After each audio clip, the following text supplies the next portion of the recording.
Empezar a abordar un tema que tiene que ver con el plano internacional, más precisamente con Medio Oriente, y qué mejor que hacer hincapié y hacer foco en todo lo que allí está aconteciendo, que con un gran amigo que en estos momentos está en contacto telefónico. Él es especialista, precisamente uno de los mejores especialistas sin lugar a dudas en Medio Oriente, y a su vez es escritor. Me estoy refiriendo a Gabriel Ventasgal. Bienvenido, Gaby, ¿cómo te va? ¿Qué tal, queridísimo? Todo tranquilo. Todo tranquilo, bueno, mejor así. Bueno, Gaby, en primer lugar, quiero que me comentes un poco cuáles fueron las repercusiones de este ataque UTI, a través de un misil, entiendo, contra el aeropuerto Ben Gurión, ¿no es cierto?, allí en Tel Aviv. Mira, la primera es una preocupación real porque no pudieron detener al misil. O sea, Israel se ha caracterizado por una capacidad sorprendente de derribar esos cohetes en el aire. Esta vez no pudieron. Y lo más raro es que se dispararon dos cohetes esa vez. Se dispararon el cohete norteamericano y también un israelí. O sea que estamos hablando de dos errores. Ahora, si los hutíes vuelven a disparar y otra vez pasan esa barrera defensiva, ya va a empezar a ser un tema preocupante. Pero si es una sola vez, y podría llegar a desinterpretarse por un problema técnico, y por suerte no más que eso. Esperemos que no sea nada más que eso. Ahora, de todas formas, los daños reales fueron menores, o sea, muy pocas personas heridas, y daños materiales menores. Por otro lado, y perdón que me extienda un poquito, no, por favor, tenemos un problema económico, y es que el Estado de Israel ha quedado aislado, ya que 20 empresas aéreas han declarado que no vuelven a viajar, a volar a Israel hasta que no quede más clara la situación. Bueno, caramba, qué tema. Ahora, a ver, estos dos misiles, ¿sí?, tanto uno israelí como el otro de los Estados Unidos de Norteamérica, no lograron interceptar a este misil UTI. ¿Tiene que ver con la cúpula de hierro? No, cúpula de hierro derriba cohetes cortos, chiquitos, que se disparan desde Franja de Gaza. ¿Está bien? Sí. Eso para misiles intermedios se utiliza otra llamada onda o ¿cómo se llama? Onda de David. Eso es para más o menos misiles que tienen 200 kilómetros de distancia. Lo que disparan los hutíes son iraníes, son misiles iraníes, que son misiles balísticos, o sea que salen de la atmósfera y vuelven a entrar. Para eso, el sistema que se usa se llama Flecha. Sí. Y Flecha tiene un éxito enorme, casi cerca del 100% de lo que pretende derribar lo derriba. Y es por eso que nos llama la atención. Bien, está claro. Bueno, todo un tema. Sí, entiendo que desde el gobierno israelí destacaron que, bueno, no pudieron derribar este misil por un problema técnico puntual. Textualmente dijeron eso. Esperemos que así sea. Lo vamos a ver en la próxima acción. O sea, si la próxima acción bélica tampoco lo pueden derribar, bueno, ya deja de ser un hecho aislado para ser un fenómeno. Por supuesto. Bien, a ver, también vinculado con este tema, ya comenzaron los ataques israelíes contra la capital de Yemen, ¿no es cierto? Eso es lo que tengo entendido, por lo menos. Mira, una cantidad enorme de ataques que incluyen la destrucción total del aeropuerto internacional de Yemen. O sea, si Yemen intentó dejar sin aeropuerto y dañar el aeropuerto nacional de Israel, bueno, en este momento Yemen no tiene más aeropuerto. Ajá. Bueno, todo un tema. Y tengo entendido que Israel llamó a quienes se encontraban en el aeropuerto antes del ataque a que lo abandonen, ¿no es cierto? Sí, le avisó una hora antes a los pasajeros y a personas inocentes para que abandonasen, porque la intención era destruir el edificio de este país, entre otras cosas, un edificio que a primera vista podría pensarse, bueno, pero era un aeropuerto que era un objetivo civil. No, ese aeropuerto es donde llegan los misiles desarmados que les envía Irán a los hutíes. Entonces estamos hablando de un aeropuerto que en esencia era un aeropuerto civil, pero que se transformó en un aeropuerto militar. Entiendo. Ahora, lo que llama la atención y lo que me parece poco menos que irrisorio es que Irán, ¿sí?, se hace a un lado, ¿sí?, se desentiende y sostiene que no tuvo absolutamente nada que ver con el ataque hutí al aeropuerto internacional Ben Gurión, allí en Tel Aviv. Porque no fueron ellos los que dispararon de forma directa, no fueron los iraníes. Lo que pasa que... Y bueno, pero les envían el armamento. Sí, sin duda. Lo que pasa es que ahora se vive un momento especial y es el siguiente. Resulta que en este momento Estados Unidos estaba negociando con Irán una solución o el fin del programa nuclear iraní, la entrega de material nuclear que había desarrollado Irán para fines militares y que en esa negociación se termine este punto. De esa forma Israel no iba a atacar Irán. Si se llega a algún tipo de acuerdo serio en donde Irán se desarme de su capacidad nuclear, bueno, no es necesario un ataque militar por parte de Israel. Entonces, en el marco de estas negociaciones, Estados Unidos, que sí está atacando a Yemen, Irán le pide a los yemenitas que paren un poquito lo que están haciendo porque se está negociando. Entonces, bueno, podés negociar y por otro lado tu socio yemenita dispara misiles contra alguien que está observando todas las negociaciones. Pero parece ser que los yemenitas no les, como se dice en árabe, no le están dando bola a los iraníes. Se enamoraron del papel que tienen, y el papel es que ahora los yemenitas son vistos por el mundo musulmán como el nuevo Hezbollah, como aquel que son capaces de enfrentar a los israelíes. Y eso va a ocurrir hasta que reciban 2-3 palazos más. Ahora, Irán ha condenado algunas amenazas de Israel y Estados Unidos, rechazando sobre las acusaciones sobre los hutíes, y lo que reafirma y lo que advierte son las consecuencias de una agresión que de hecho se está llevando adelante. Sí. Otra vez, tenemos que tener en cuenta esto. La estrategia justamente de Irán, me preguntaba sobre Irán, ¿verdad? Sí, por supuesto. Sí, la estrategia específica de Irán era intentar rodear a Israel con proxies, con aliados, que atacasen al Estado hebreo en caso que tomase la iniciativa de hacer pelota la capacidad nuclear iraní. Pero esta estrategia ha sido bastante nefasta, porque fíjate, Hezbollah está fuera de juego. Y no solamente Hezbollah está fuera de juego, también Siria, con el presidente Assad, que era el aliado de Irán, también fue derrocado. Hamas, que también era el aliado, también está en problemas. Y los que quedan bollando son los hutíes. Y el problema, ¿sabes cuál es? Es que cuando vos tenés un grupo con los hutíes que no representa a todo Yemen está formado por clanes, por una cantidad de minorías, y entre ellos se pelean. Uno de los que se pelean son los hutíes. Y los hutíes son los que tomaron control sobre la capital, sobre Sana. Es por eso que una de las estrategias es: vamos a reforzar a todos los enemigos de los hutíes internos de Yemen, y de esa forma esperemos que entre ellos mismos se pongan un poco de orden. Por ahora esa estrategia no se ve que esté funcionando, y peor todavía, cuando vos atacás a un país como Yemen, ¿qué le atacás? No es que es Buenos Aires, que no, por supuesto. Ataco el obelisco para humillar a los argentinos.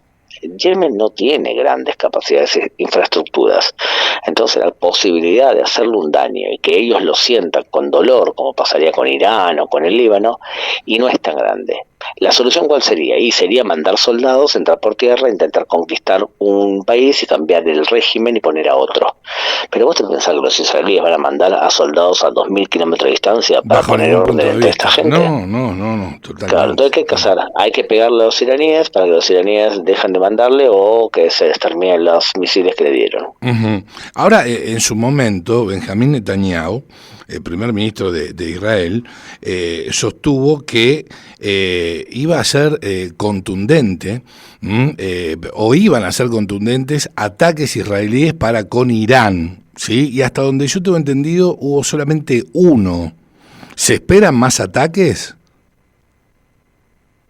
En este momento lo más importante es que Eric García acaba de meter un gol entre Barcelona y el Inter. Dale, y acá íbamos perdiendo 2-0. Íbamos perdiendo 2-0 y Eric García la acaba de clavar en el ángulo. Hay información deportiva también desde Israel, información deportiva. Por supuesto. Bien. ¿Vos sabés el golazo que hizo? Al ángulo la metió. Bueno, mira. Sos terrible, Gaby. No, fue un golazo. Digo, Eric García, ¿cuándo escuchaste la última vez que hizo un gol Eric García? Y en el siglo pasado. Y además están jugando contra Inter, que no. Claro, Eric García la última vez que hizo un gol fue las eliminatorias del 74, cuando Holanda jugaba con camiseta naranja. O sea, viste, Bueno, la cuestión es la siguiente. Ay, Dios mío. La cuestión es la siguiente. Me gusta que le pongas una pincelada de humor a todo esto, ¿no es cierto? Este tema tan trágico que estamos atravesando. No, fue un milagro, ¿no? Bueno, la cuestión es que, vamos a ser así, resulta que en octubre pasado Irán tuvo que responder contra Israel mandando 181 misiles balísticos, creo que hablamos aquella vez. Sí, por supuesto. Muy bien. Entonces, la respuesta israelí no fue ni atacar las centrales nucleares, ni atacar los líderes, sino lo que hizo fue destruirle la capacidad iraní para defenderse. Entonces les cortó los radares. Significa que ahora Irán no tiene defensa. Puede ser que por eso escuches todos los días que se incendia en este lugar y en otro lugar. Alguien por eso está haciendo algo para provocar esos incendios. Entonces no tienen defensas. En este momento están negociando con Estados Unidos. Ahora bien, ¿tú te piensas que si fracasan las negociaciones con Estados Unidos, Israel no va a aprovecharse que no tienen defensa para no eliminar o solucionar el problema de las bombas nucleares que está desarrollando Irán? Yo creo que sería... Claro, es por eso que lo que dice Netanyahu tiene cierta lógica política. Es probable que Israel termine atacando en algún momento, a mediano plazo, a Irán, especialmente si Estados Unidos no logra desarmarlo. Está claro, está clarísimo. Ahora vamos a la Franja de Gaza, porque Israel está intensificando operaciones militares en esa zona. ¿Qué nos puedes decir al respecto? ¿Cómo surge esta iniciativa? Bien, mira, la estrategia ahora de Israel es intentar tomar territorios de la Franja de Gaza y hacer una ofensiva, porque Israel está intentando lograr dos objetivos. Un objetivo es liberar a sus rehenes y otro objetivo es derrocar al Hamás de la Franja de Gaza. Hace poco, claro, porque es el epicentro de Hamás. Claro. Entonces, hace pocas semanas tuvimos un cese de fuego. Durante ese cese de fuego, Hamás se reorganizó y a cambio liberó rehenes israelíes. Lo que Israel está haciendo ahora es: voy a volver a atacar. De esa forma voy a debilitar un poco más a Hamás y quizás va a pedir Hamás otro cese de fuego, otra bandera blanca durante no sé cuántas semanas a cambio de nuevamente liberación de rehenes. O sea que vas a ver un ciclo que se va a repetir, doctor Sacomani. Lo que va a haber es violencia física y después liberación de rehenes y nuevamente violencia física, así durante un tiempo hasta que Hamás abandone el poder. Me cuesta creer que Israel acepte la permanencia en el poder de la Franja de Gaza de Hamás.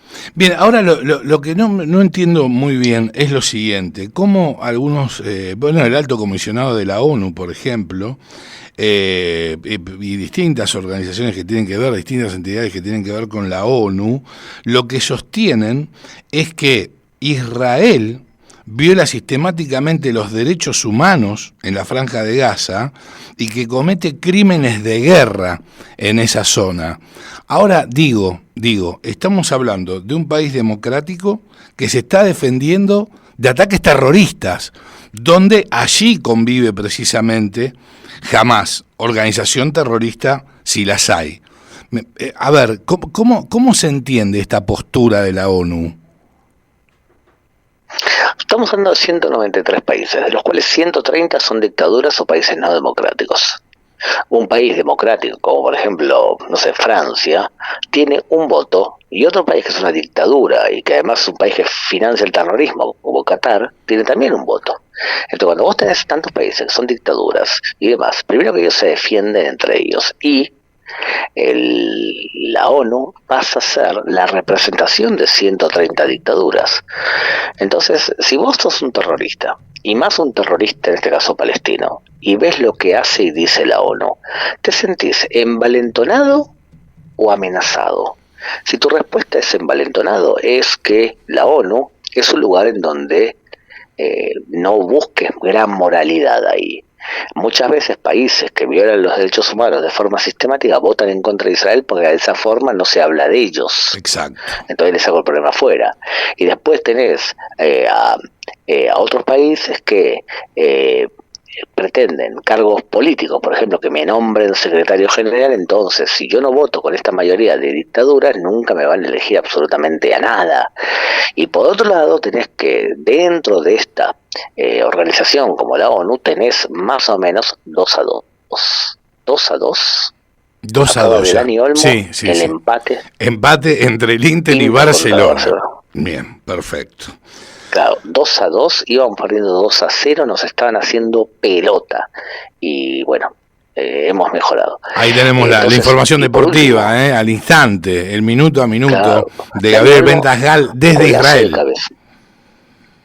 Claro, eso para que ustedes vean mi nivel de hincha del Barça. Muy bien, muy buen golazo. Bueno, y por último lo que te decía es, dijimos el primer punto de que muchos países sacan el problema para afuera, sí. Y otro es que te quieren nombrar a ti como para un puesto tenés que votar con la mayoría de países dictatoriales. Pero hay un tercer tema, y es que muchas instituciones de esta de la ONU están formadas por gente woke. O sea, todo el surdaje de todos los países van y participan en ese lugar. Entonces, lamentablemente, el surdaje en este momento es aliado casi natural del terrorismo. Vos fíjate que casi todos los países con gobiernos de extrema izquierda, Petro, Chile y demás, son países en donde un terrorista se siente bastante arropado. Sí, totalmente. Bueno, a ver, no solamente Petro, lo tenés a Maduro, lo tenés al presidente de Nicaragua, lo tenés a Díaz-Canel, a Ortega, el presidente de Nicaragua, bueno, entre otros, entre tantos otros. Sí, uno peor que otro, sin duda. Son países que ellos te dicen a vos que quién viola los derechos humanos, y en general cuanto más fracasado es el presidente, como por ejemplo Gustavo Petro, entonces más se interesan en transformarse en esos paladines de la justicia. O sea, en otra palabra, soy un presidente pésimo, pero de pronto me transforma en un gran defensor de causas nobles, y entonces dejo de ser un desgraciado. O sea, me elevo mi estatus y paso a ser un desgraciado luchador de los grandes. Bueno, en vez de gobernar a tu país, tomás decisiones que no son lógicas y que terminan siendo un apoyo claro al terrorismo. No, seguramente. Ahora también, por parte de la ONU, tenés que le niegan a Israel implementar un plan de ayuda en Gaza. Es contradictorio todo, ¿no es cierto? Sí, de todas formas, ten en cuenta este punto importante, porque mientras que nadie no se aclare la forma de que la ayuda humanitaria llegue a los palestinos sin pasar por las manos de Hamás, va a ser un problema, porque Hamás lo que hace es, a cambio de repartir la ayuda humanitaria, lo que hace es exigir que palestinos se enrolen al ejército. Claro. Te reparto comida y vos te enrolás al ejército. Es lo que hace Hamás ahora. Está claro. Pero, a ver, lo que busca Israel precisamente es llevar ayuda humanitaria con ese puro objetivo, con ese objetivo exclusivo. No así jamás. ¿Quién lo reparte? Claro, ¿a quién se lo das? Por ahora Israel estuvo en una situación ilógica, Silvio. Claro. Israel está en guerra contra Hamás y por otro lado le repartía comida a la Palestina, que parte de ellos apoya a Hamás, o sea que o parte o mucha parte. Entonces es un dilema. ¿Qué haces? ¿Por qué tiene que sufrir una población civil por lo que hace Hamás? Por otro lado, mucha población civil de la Franja de Gaza apoya a Hamás. Entonces eso es un dilema serio de Israel. Por otro lado, si vos repartís la comida, entonces los soldados van a ser atacados. Entonces también expones a tus soldados a ser atacados porque se enfrentan a repartir ayuda humanitaria después que los ataquen. Por eso te digo, no es simple. No, claro que es muy complejo, es muy complejo. Ahora la última, y según tu expertise, ¿cómo ves la posibilidad del avance, volviendo a las negociaciones entre Estados Unidos e Irán? ¿Sabes qué? ¿Vos te acordás cuando Cristina firmó el acuerdo de entendimiento con Irán? Sí, el memorándum. ¿Qué pasa? Cuando ella lo firmó, me acuerdo que estaba con una ex vicepresidenta de Argentina y yo le decía, lo peor es que la diplomacia argentina, con sus X pocos años de experiencia, se cree que pueden dominar y manipular a unos tipos que vienen vendiendo alfombras desde hace 3.000 años. Entonces, mientras que los persas van y vinieron 28 veces, Cristina se creía que ella y Timerman podían enseñarle a los iraníes que iban a investigar de forma conjunta quién puso el atentado en la AMIA. Bueno, eso era un exceso de soberbia y una inocentada. La gran pregunta va a ser si Donald Trump piensa que él es más inteligente que los persas, y entonces si él va a ser engañado por los persas o no. Hay que ver su nivel de astucia. A mí me da la sensación que la única forma de medir esto es ver si Irán adopta o no el modelo libio. Y el modelo libio es: te doy todos mis desarrollos nucleares y dejo mis desarrollos nucleares para fines militares. Si eso es lo que hace Irán en estas negociaciones, bueno, Estados Unidos logró lo que todo el mundo quería y nos tapó la boca a todos. En lo personal me parece poco probable, lamentablemente. ¿Tu mirada cuál es al respecto? No, a mí me parece que es imposible. Todo lo que te estoy diciendo es imposible. Irán no va a ceder y lo va a engañar. O sea que, pero por otro lado, Israel lo que le está haciendo es dándole a su aliado Estados Unidos la posibilidad de equivocarse. Bien, Gaby, querido, te agradezco infinitamente este contacto. Siempre un placer. ¿Estás seguro que querés cortar? ¿Estás seguro que querés cortar? Porque mirá que desde que empezamos hablando nosotros, el Barça metió 2 goles y empató. Sí, ¿qué querés seguir hablando hasta que llegue el tercero? Si es que llega. Pero puede ser que Sacomani sea sinónimo de suerte. Es probable, doy suerte. Doy suerte, eso, dalo por hecho. Sí. Que no te quepa la menor duda. Un abrazo, querido. Te quiero mucho. Un beso grande, Gaby. Hasta siempre. Chau, chau. Bye, bye. Gabriel Vendagal, especialista en Medio Oriente.